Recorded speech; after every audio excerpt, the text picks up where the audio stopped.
చరిత్ర సృష్టించే ఈ సమయంలో ఏమాత్రం కూడా అశ్రద్ధ లేకుండా అందరం కష్టపడితే నాకు ఏమాత్రం అనుమానం లేదు, వికసిత్ భారత్, స్వర్ణ ఆంధ్రప్రదేశ్. ఈరోజు కష్టాలు ఉన్నాయనే ఉద్దేశంతో నేను ఆత్మస్థైర్యాన్ని పోగొట్టుకోవడానికి సిద్ధంగా లేను. ఈరోజు మీరు చూసినప్పుడు ఇప్పుడే వెంకయ్య నాయుడు గారు చెప్పారు, మీరు ఓవర్ కాన్ఫిడెంట్గా ఉన్నారని చెప్పి. కరెక్టే, కానీ ఆశ ఉంది.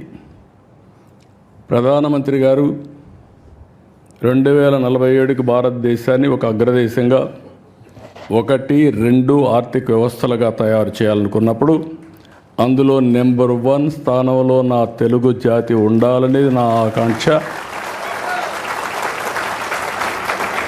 అదే సమయంలో ఈరోజు చాలా కష్టాలు ఉన్నాయి.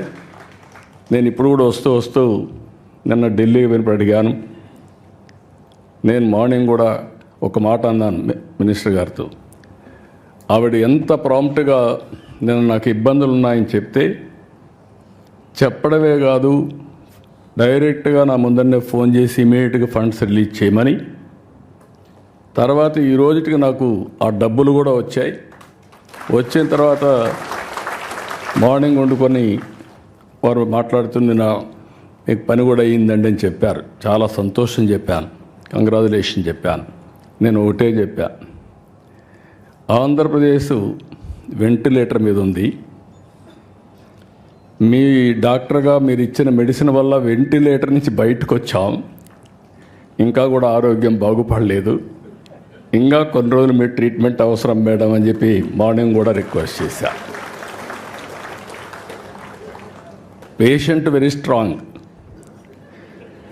కానీ శక్తి లేకపోతే ఎటైనా పోయే పరిస్థితి వస్తుంది. ఆ సరైన సమయంలో అటు ప్రధానమంత్రి గారు కానీ, కేంద్రంలో ఉండే మంత్రులు కానీ, ప్రత్యేకంగా ఫైనాన్స్ మినిస్టర్ గారు పూర్తిగా సహకరిస్తున్నారు.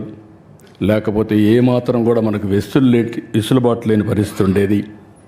అలాంటిది ఈరోజు మనస్ఫూర్తిగా మీ అందరి తరపున కూడా అభినందిస్తూ, కానీ ఆ శక్తి కూడా మనకు ఉండేది. మీరు చూస్తే 25 సంవత్సరాలు ఐటీ నేర్చుకొని ఈరోజు ప్రపంచమంతా వెళ్ళి, ప్రపంచంలో అన్ని దేశాల కంటే మన వాళ్ళు ఎక్కువ తలసరి ఆదాయం సంపాదిస్తున్నారంటే అది తెలుగు వారికి ఉండే శక్తి, సామర్థ్యం, పట్టుదల అని చెప్పి కూడా నేను మీకు తెలియజేస్తున్నా.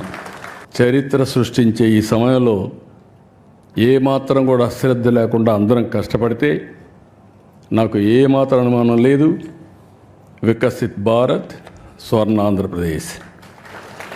ఈరోజు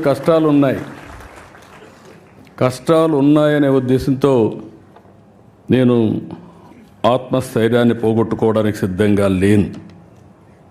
ఈరోజు మీరు చూసినప్పుడు ఇప్పుడే వెంకయ్య నాయుడు గారు చెప్పారు, మీరు ఓవర్ కాన్ఫిడెంట్గా ఉన్నారని చెప్పి. కరెక్టే, కానీ ఆశ ఉంది.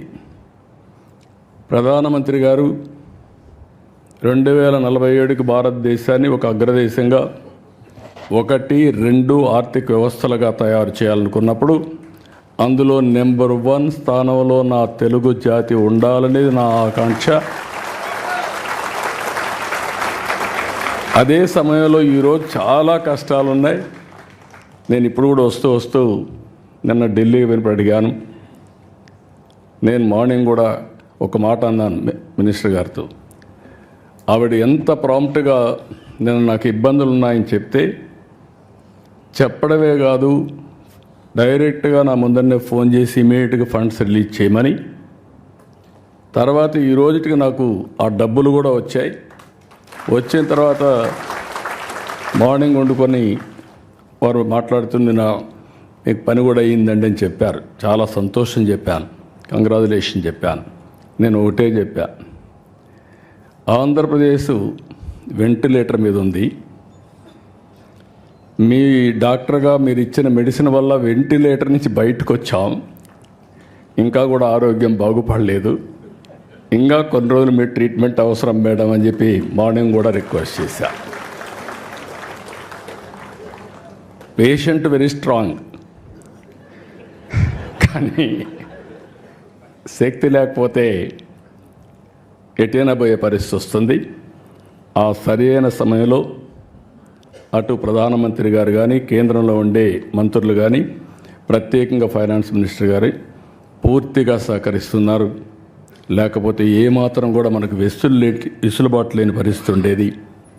అలాంటిది ఈరోజు మనస్ఫూర్తిగా మీ అందరి తరపున కూడా అభినందిస్తూ, కానీ ఆ శక్తి కూడా మనకు ఉండేది మీరు చూస్తే 25 సంవత్సరాలు ఐటీ నేర్చుకొని ఈరోజు ప్రపంచమంతా వెళ్ళి ప్రపంచంలో అన్ని దేశాల కంటే మన వాళ్ళు ఎక్కువ తలసరి ఆదాయం సంపాదిస్తున్నారంటే అది తెలుగు వారికి ఉండే శక్తి, సామర్థ్యం, పట్టుదల అని చెప్పి కూడా నేను మీకు తెలియజేస్తున్నా.